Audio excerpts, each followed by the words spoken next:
ఆర్య. బద్రీనాథ్ లో ఉన్న నా గంగోత్రికి రాయినది ఏమనగా, నా పేరు సూర్య, సన్ ఆఫ్ సత్యమూర్తి. నేను ఇక్కడ హ్యాపీగానే ఉన్నాను. నేను ఒక విషయం చెప్పడానికి ఉత్తరం రాస్తున్నాను. ఇద్దరు అమ్మాయిలతో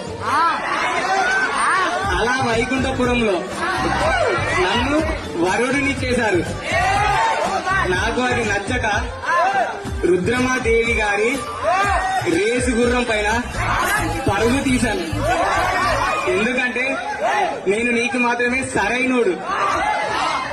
నేను అసలే దేశం ముదురిని. ఎవడు చెప్పినా నేను వినను.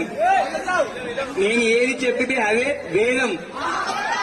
మన భరత్ లో డీజేతో గులాబీ పుష్పతో రెడీలో ఉంటాను. Thank you.